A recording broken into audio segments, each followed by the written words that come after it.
गुरुवर प्रणाम। मैं संजय कुमार। गुरुवर, दो बातें आपको स्पष्ट करना चाहता हूँ कि बहुत सारे गुरुवर फ़ोन करते हैं कि अरे बहुत चूक हो गई, पहले हमने ज्वाइन नहीं किया इस क्लास को। तो देखिए, एक क्लास जो है वो वृत्तीय पक्ष पे चल रहा है, सर्कुलर पाथ पे, गोल है। कौन कब शुरू किया और कहाँ निकल गया किसी को भी उससे फर्क नहीं आएगा। सर्कुलर पाथ का यही फायदा है, रैखिक नहीं है, स्ट्रेट नहीं है, लीनियर नहीं है। तो चूंकि आप हमारे क्लास से जुड़ेंगे, आपको सारी वो वीडियो मिल जाएगी जो अभी तक पढ़ाया गया है 25 दिसंबर से। लेकिन हाँ, थोड़ा सा आपको समय ज़्यादा देना पड़ेगा सारे वीडियो को देखने के लिए। सारे स्टडी मटेरियल मिल जाएंगे आपको, तो इस बात को लेके परेशान ना हो। दूसरी बात, बीएड का जो पाठ्यक्रम है जिसको मैंने पढ़ाया है, बहुत दिल से पढ़ाया है, वो बेसिकली मैंने पूरा रिफ्रेश कर दिया आपको। बहुत दिन हो गया होगा बीएड किए हुए, पता नहीं वहाँ कैसे शिक्षक रहे होंगे। तो ये केवल परीक्षा के लिए तो बेहतर है ही। बीएड के पाठ्यक्रम को जिन लोगों ने ईमानदारी से बार बार सुना है, मेरा दावा है कि उसे सफल होने से कोई नहीं रोक सकता है। उसका प्रभाव जनरल स्टडीज पे भी पड़ेगा। क्वेश्चंस की जो फिलॉसफी है, क्वेश्चन का जो दर्शन है, खासकर मल्टीपल चॉइस क्वेश्चन का, वो स्ट्रांग कॉन्सेप्ट बिल्डिंग पे है। जितनी अच्छी अवधारणा आपकी बनेगी, वो आप करना क्या है, दो ही बात तो करनी है इसमें, डिडक्शन और इंडक्शन। दो तरह के तर्क हैं इस संसार में। एक तर्क को कहते हैं आगमन, एक को कहते हैं निगमन। एक को कहते हैं अंदर लाना, इंडक्शन, अपने अंदर समाहित कर लेना। डिडक्शन, बाहर करो, फेंको। तो क्वेश्चन में 4 से 5 विकल्प, बीपीएससी की परंपरा है कि 5 विकल्प में वो प्रश्न पूछते हैं। तो 5 विकल्प में जो प्रश्न पूछेगा उसमें से एक सत्य तक वही पहुंचेगा जिसके पास एक मजबूत कॉन्सेप्ट होगा। खास करके केवल सूचनाओं का नहीं, तथ्य परख होना चाहिए। सूचनाएं तो तथ्य का एक पार्ट है।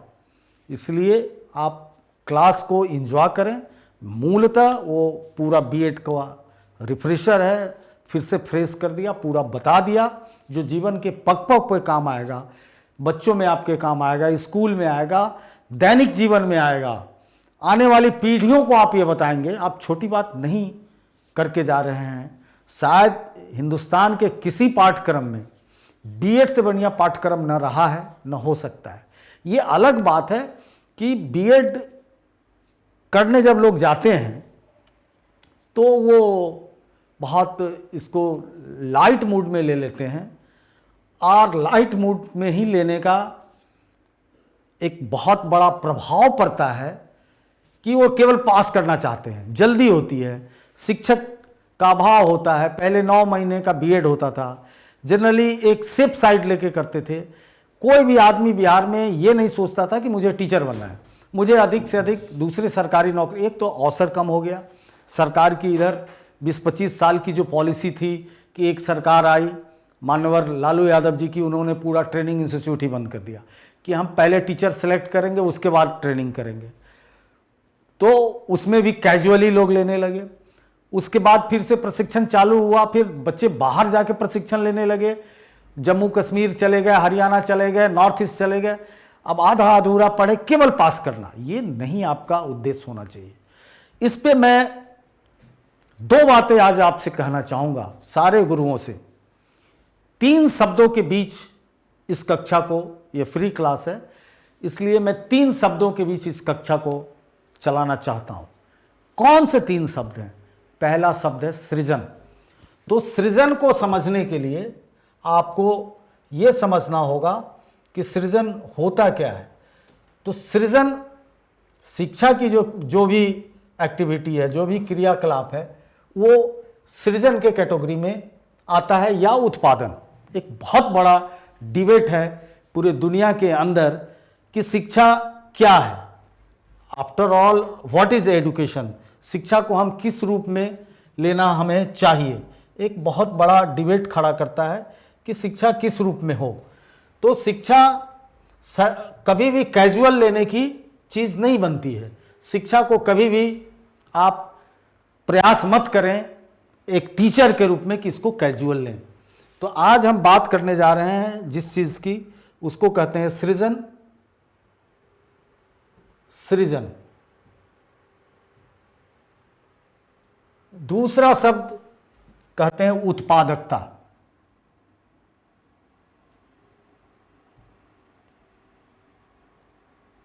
उत्पाद भी कह सकते हैं। और तीसरा अति शाब्दिक अर्थ। अति शाब्दिक अर्थ।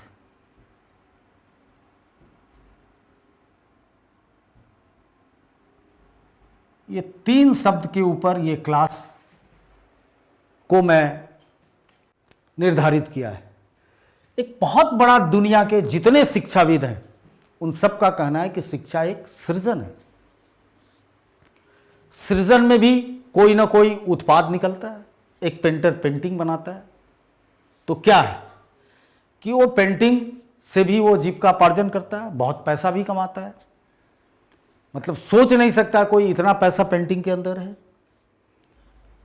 फिर एक व्यक्ति पढ़ाई करके जाता है और पढ़ने के बाद वो कंप्यूटर इंजीनियरिंग सीखता है, वो कंप्यूटर बनाता है, यानी सॉफ्टवेयर बनाता है। जो भी समस्या कोई बताता है उसके सॉल्यूशन के लिए वो एक सॉफ्टवेयर बना के देता है, तो वो उत्पादन करता है।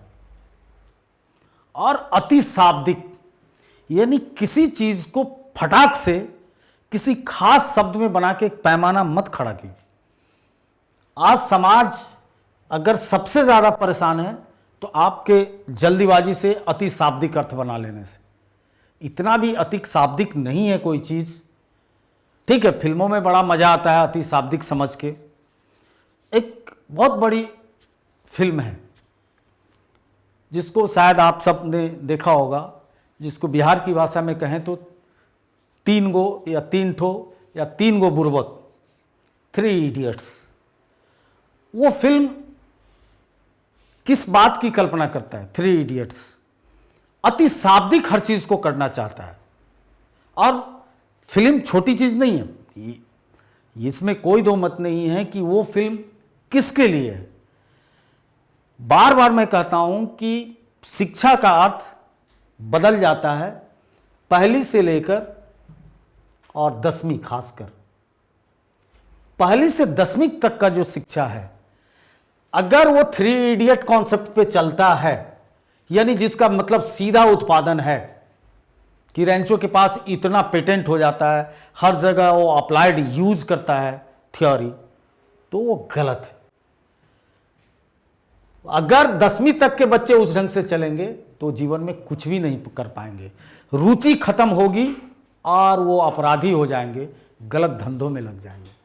सृजन का मतलब है जिसको सृजित करने में ही इतना आनंद मिल जाए कि आपको कोई आकांक्षा उससे ना रहे, कोई इच्छा ना रहे। एक कवि जब कविता लिखता है तो लिख के जैसे ही कविता को खत्म करता है, उसके बाद उसकी कोई इच्छा नहीं है कि इसे कोई पढ़ेगा, बिकेगा, नहीं बिकेगा, कोई लेना देना नहीं है। वो सारी चीजों को चंद पंक्तियों में डाल देता है, अपनी सारी बातों को रख देता है और वह कविता मौन हो जाती है। किसी की धड़कती अभिव्यक्ति है और कविता अपने आप में मौन हो जाती है। जो जिस रूप में उसको पढ़ता है फिर उसके अंदर वो क्रांति की चिंगारी भड़कती है, समाज को बदल देती है। तो मेरा ये कहना है कि सृजन तभी संभव है जब गुरुवर उसमें लगे, अनप्रोडक्टिव नहीं समझे सृजन को। क्योंकि रेगुलर क्लास में मैं सृजनवादियों, पूरे भारत में शिक्षा की एक परंपरा रही है, भारतीय चिंतन में और पश्चिमी चिंतन में भी। आज तक मुझे कोई भी बड़ा चिंतक नहीं मिला जो शिक्षा को सृजन की परिधि से बाहर ले जाता है। जैसे आपके सिलेबस में है स्वामी विवेकानंद, महात्मा गांधी, रविन्द्रनाथ टैगोर, अरबिंदो, गिजुभाई, चाहे प्लेटो है, स्वयं रूसो है, जॉन डीवी है, इतने चिंतक को पढ़ना है आपको। बीपीएससी का जो सिलेबस आया है, जिस पे मेरा रेगुलर क्लास चल भी रहा है, तो ये सारे किस चीज का आग्रह करते हैं कि जब तक ब्रेन क्रिएटिव नहीं होगा तो तब तक वो ब्रेन क्रांतिकारी नहीं होगा, परिवर्तनकारी नहीं होगा, सिस्टम ब्रेकर नहीं होगा, इनोवेटिव नहीं होगा, नवाचार नहीं करेगा, नवावेश नहीं करेगा, वो कुछ नया नहीं दे के देगा। जो कुछ भी संसार में आप देख रहे हैं, जिस माध्यम से हम बात कर रहे हैं, वो क्या है? किसी की सृजन है, वो उत्पादन नहीं है। जिसने भी मोबाइल फोन का आविष्कार किया होगा, सृजक कहलाएगा। जिसने भी इस कैमरे को, इस लाइट को, इतने बड़े स्टूडियो के इन सारी चीजों को, सृजन है। बाद में इसका उत्पादन होने लगा। तो सृजन की महत्ता सबसे ज्यादा है। वो सृजन कब बनता है व्यक्ति? जब उसे मौलिक जीवन के दर्शन को आप बताइएगा तो उस चीज में डूबता है। इसलिए 10वीं तक के गुरुवर से सादर करवत प्रार्थना है कि आप अपने बच्चों में सृजन का गुण विकसित करें, उसे पूरी पूरी आजादी दें, वो उसकी आजादी का गला ना घोटे और उसे सोचने दे। उसे प्रकृति से बाहर मत समझे। प्रकृति से बाहर एक भी पुस्तक इस धरती पे नहीं है, कुछ भी नहीं है। हमारी सभ्यता इस बात का गवाह है कि मैंने पढ़ाया है आपको पूरी शिक्षा का इतिहास। रेगुलर क्लास में भी, फ्री क्लास में भी चर्चा चली होगी, मुझे याद नहीं है। लेकिन वैदिक शिक्षा से लेकर, यानी 1500 सामान्य काल पूर्व से लेकर और लगभग मेरा मानना है कि लगभग पूरा जीरो अगर हम कर दें सामान्य काल तक, तो बहुत रिटेन साक्ष्य नहीं है। थोड़े बहुत कुछ आ गए थे, लेकिन लगभग मानव सभ्यता ने लगभग 1200 साल तक मौखिक रूप से ज्ञान को लिया। एक दूसरे से ज्ञान का ट्रांसफर हुआ और सारी चीज़ों को उसने सीखा प्रकृति के सानिध्य में रह के, प्रकृति के साथ रह के। स्कूल की वो क्वालिटी नहीं होती है जो कि बहुत अच्छा बेंच है, आजकल होड़ लगा हुआ है, बहुत अच्छा एसी लगा हुआ है, बहुत अच्छा टॉयलेट है, हर चीज़ को छूने में डर लगता हो। क्योंकि ज्ञानेंद्रियों के द्वारा ही सबसे पहले शिक्षा आती है। बच्चा क्या सीखता है, कैसे जानता है मेरी माँ है? उसको खुशबू लग जाती है, उसके छूने से पता चल जाता है। तो ज्ञानेंद्रिय जब सबसे बड़ी, अब ऐसा भव्य बना दिया गया है स्कूल, उसके लैब, जो लगता है जैसे नसा का कोई लैब है, कोई बहुत साइंटिफिक इंस्टीट्यूट का है। ये मत छुओ, इधर मत करो, इसको मत तोड़ो, ऐसे करो। नहीं, यह एहसास और दायित्व बोध लाना होगा। उत्पादन की बात बाद में होगी। आज इस देश में शिक्षा कहीं ना कहीं फिर डिरेल्ड होने जा रही है, और इसलिए कि उसके केंद्र में उत्पादन को रखा जाता है। कभी उत्पादक नहीं बनेगा। हम फिर पश्चिम का नकल करते रहेंगे। जिसका इनोवेशन होगा हम नकल करके उसको बेचते रहेंगे। आपको पता है कि दुनिया में जो भी प्रोडक्ट बन जाता है, हम लोग भारतीय बहुत जल्दी उसका नकल करते हैं। दिल्ली में बढ़ जाता है वो सामान बनना, लेकिन हम सृजन करने में विश्वास नहीं करते हैं। इसलिए शिक्षा को उत्पादक मत बनने दें, शिक्षा को सृजन का ही साधन बनने दे। ये दायित्व आपके ऊपर है। और अति शाब्दिक, ये क्या है? ये एक पैमाना मैं देखता हूं कि बहुत जल्दी किसी बात को लेके लोग किसी नतीजे पे पहुंच जाएंगे। फटक अखबार में कोई खबर पढ़ेंगे, सोचेंगे हाँ ये गलत होगा। इसी से पूरा मीडिया का तंत्र आपके ऊपर राज कर रहा है, क्योंकि आप अति शाब्दिक हो रहे हैं। जान नहीं रहे हैं कि उसका श्वेत श्याम पक्ष, हर घटना का श्वेत और श्याम पक्ष होता है। ये पूरी यूट्यूब इंडस्ट्री, पूरा व्हाट्सएप यूनिवर्सिटी किस कॉन्सेप्ट पे चल रहा है? केवल अति शाब्दिक मनुष्य को बना दिया है। मनुष्य एक पक्ष को जान गया और पूरा उस पर अपनी एक लंबी चौड़ी इमारत, अपनी कल्पना की, अपनी अमूर्तता की एक पूरी इमारत खड़ा कर देता है, और सेकंड के अंदर किसी को गलत और सही कह देता है। किसी को बेवैचारी महिला को कह देगा, किसी पुरुष को चरित्रहीन कह देगा, किसी को चोर कह देगा, किसी को झूठा कह देगा, पता नहीं क्या क्या कर देगा 2 सेकंड के अंदर। अरे इतना क्या है? अगर आपके पास वक्त है तो चीज़ों को समझिए, अन्यथा इग्नोर कीजिए। कंप्यूटर साइंस ने एक तीसरी चीज़ हमें दी है। बार बार कोई सॉफ्टवेयर मैं चलाता हूँ, कुछ भी चलाता हूँ, तो कोई मैसेज आता रहता है, उसमें ये ऑप्शन भी रहता है इग्नोर, मतलब इसको बहुत महत्व देने की चीज़ नहीं। तो जीवन में इस शब्द को लाइए, अति शाब्दिक मत बनिए। अति शाब्दिक का मतलब होता है जो डिक्शनरी में किसी शब्द का अर्थ होता है बस, लेकिन उसको सोचिए। बड़ी एक विचित्र बात मैं आपको बताने जा रहा हूँ। मेरे मन में मुझे अपनी आत्मकथा लिखने का मन किया कि कभी लिखूंगा। मैं बजिका वासी क्षेत्र से हूँ, सीतामढ़ी का रहने वाला हूँ, पला बढ़ा मुजफ्फरपुर में हूँ। पढ़ाई ज़्यादा मुजफ्फरपुर में हुई है, जो दिल्ली से पहले की बेसिक परीक्षा है, हाई स्कूल जिला स्कूल से पास हूँ। तो मैंने एक शब्द अपने लिए चुना, अनेरुआ। अनेरुआ। मैं इस शब्द के मूल को समझना चाहा, क्या भोजपुरी के शब्द है, क्या यह संस्कृत का शब्द है, क्या यह मैथिली का शब्द है, या ओरिजिनल बजिका का शब्द है। चूंकि किसी भी भाषा में हिंदुस्तान के, खासकर जो उत्तर भारत की जितनी भाषाएं, सबकी जननी संस्कृत है, सारे शब्द संस्कृत के ही हैं। हाँ, हिंदी का संसार थोड़ा बड़ा हुआ, चूंकि इसमें देसी विदेशी सारी भाषाओं को हमने लिया या संस्कृत से उसको हल्का किया। जानते ही हैं, कहने की जरूरत नहीं है कि शब्द 4 प्रकार के होते हैं, तत्सम तद्भव देशज विदेशज। पूरी आज़ादी है मुझे कोई भी शब्द को कहीं से उठा के लिखने की। बहुत लोग कहेंगे अरे इस बीच में अंग्रेजी क्यों लिख गया। अरे भाई, विदेशज शब्द हम ले सकते हैं, बहुत सारे शब्द हैं हमारे पास, हर भाषा से हमने शब्द ले रखा है।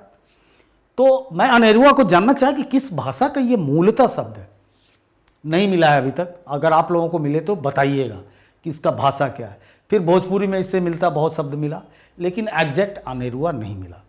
मैं एक बड़े भाषाविद से बात किया बिहार के, तो उन्होंने कहा कि इसका मतलब समझिए, हम लोग बजिका में बहुत यूज होता है, मैं भी कंफर्म नहीं हूँ कि यह शब्द की जननी कौन सी भाषा है, किस भाषा से आया है, लेकिन इसका हम बोले इसका मतलब आप लोग क्या समझते हैं। तो उन्होंने कहा फालतू।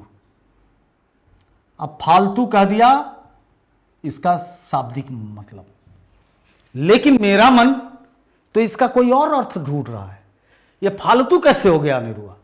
मेरा कहना है कि अनेरुआ का मतलब जिसको केवल प्रकृति ने तैयार किया है, जिसको देखने वाला कोई नहीं है, अपने आप पैदा लेता है। ये संसार की जितनी वनस्पतियां हैं अनेरुआ ही तो थी। ये धन्यवाद दीजिए चार्ल्स डार्विन को, जिसने ये सिद्ध कर दिया कि हम सब एक ही तो थे, सारे जीव जंतु एक ही सेल से तो निकले हैं। ये तो इवोल्यूशन की थ्योरी है और करोड़ों वर्ष का संघर्ष है, उससे धीरे धीरे हम लोग अलग होते चले गए। कैसे? जन्म में एक भाई, एक परिवार में एक माँ बाप का 4 संतान होता है, धीरे धीरे सब अलग होते चले जाते हैं। ये तो सृष्टि का नियम है, इस नियम का कोई अपवाद नहीं है।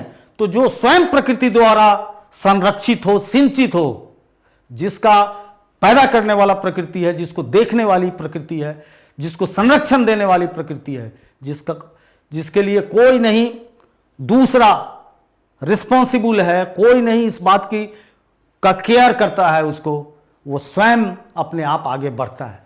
तो इस अनेरुआ शब्द के अंदर ही पूरे दुनिया के बड़े बड़े शिक्षाविद अनेरुआ बनाना चाहते हैं कि बहुत केयर नहीं करो, केयर करने वाला नेचर है, ठीक है, तुम्हारे पास आ गया, खाने पीने उसको प्यास लगे, इस चीज की व्यवस्था करो, लेकिन उसको गुलाम मत बनाओ। वो बच्चे हैं, उस पर हुकूमत मत करो, उसे जानने दो, जीने दो, हंसने दो। तो अब देखिए कि एक अनेरुआ मतलब अपने आप जन्म गया। फालतू कैसे हो गया? फालतू तो सरप्लस है, फालतू तो इस पूरे संसार को बर्बाद किया है। पूरी मार्क्स और रस्किन की थ्योरी तो फालतू के खिलाफ ही है कि सरप्लस, जो पूंजी सरप्लस हुआ, सरप्लस को ऐसे समझिए कि एक किसान को 100 मन धान हुआ, 100 क्विंटल धान हुआ, उसके घर का खर्चा 20 क्विंटल है, 80 क्विंटल क्या हुआ? सरप्लस हुआ। उसी को फालतू कहते हैं, मतलब उसके यूज का नहीं है, उसे वो बेचेगा तो क्या होगा? जेनेसिस ऑफ कैपिटल होगा, पूंजी बनेगा। और वह पूंजी क्या है?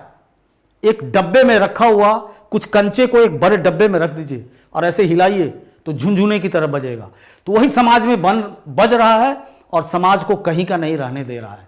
वही चंद पैसे जिनके पास फालतू है, वही समाज को अव्यवस्थित कर रहे हैं।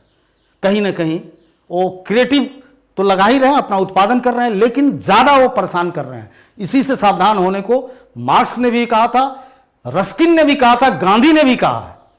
इसलिए सदैव याद रखिए कि बच्चों को अनेरुआ बनने दीजिए, इतना शाब्दिक मत बनिए। यही आपसे आग्रह था।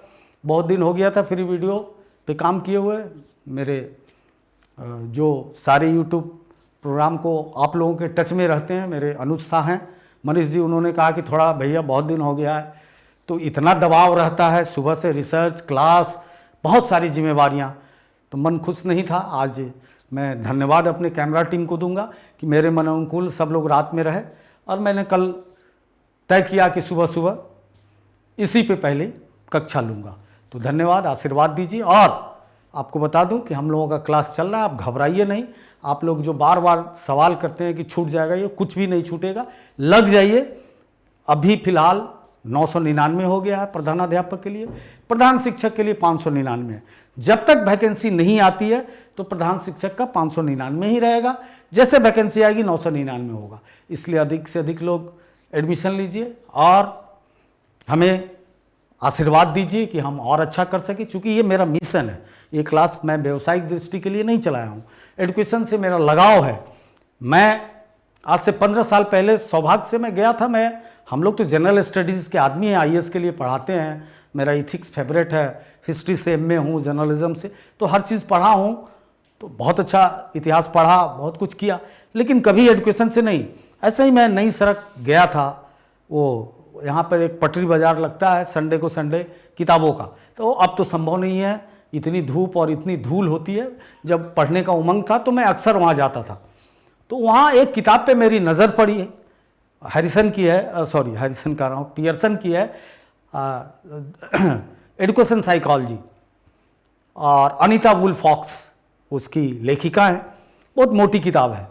तो मैंने देखा, मैंने ज़रा इसको देखा जाए, हम लोग तो बच्चों के लिए ही काम करते थे। उस किताब ने मेरे दृष्टि बदल दिया, कहाँ अनीता छूट गई। मेरे पास देश की एक अच्छी रिचेस्ट लाइब्रेरी, पर्सनल लाइब्रेरी, केवल बाल मनोविज्ञान और एजुकेशन, शिक्षा मनोविज्ञान के ऊपर है। मैंने काम कितना किया होगा, वही एक दिन मनीष जी बोल रहे थे कि भैया बहुत दिनों से कह रहा हूँ बाज़ार में क्या क्या है, आप एक बार तो अपने काम को एक साथ कर दीजिए। हम बोले भाई टाइम कहाँ मिला शिक्षा पे बहुत कुछ करने का अलग से। चलो अब सबको कंपाइल करता हूँ, कोई एडिटर देखता हूँ जो सबको करे और फिर फाइनल करूँगा। तो ये हालत है, तो वहाँ से रुचि मेरी जगी। धन्यवाद अनीता जी को भी, वो इंडियन थी लेकिन विदेश में होंगी। और वो किताब अगर आप लोग में से अंग्रेजी जिसकी भी अच्छी हो, आप ज़रूर अनीता वुल्फ फॉक्स की किताब एजुकेशनल साइकोलॉजी इस एग्ज़ाम के बाद ज़रूर पढ़िए। इस क्लास में तो सबका प्रभाव आप देख ही रहे हैं, लेकिन फुर्सत में ज़रूर उस कुछ किताबों को पढ़ना चाहिए, जैसे शिक्षा और लोकतंत्र, DV जॉन DV, ये हिंदी में भी है, इसको पढ़िए। मोरिया मोंटेसरी, एक्सेप्टेबल ग्रहणशील मन, ये भी हिंदी में है। तो इन सारी चीज़ों को, कुछ ओरिजिनल किताबों को पढ़िए गुरु, और बचाइए समाज को, सृजन में लगाइए बच्चों को, उत्पादक मत बनाइए, नहीं तो देश नहीं बचेगा। धन्यवाद, नमस्कार। Contact email straightforwardclasses@gmail.com. Phone number 90130111749. WhatsApp 8800740094.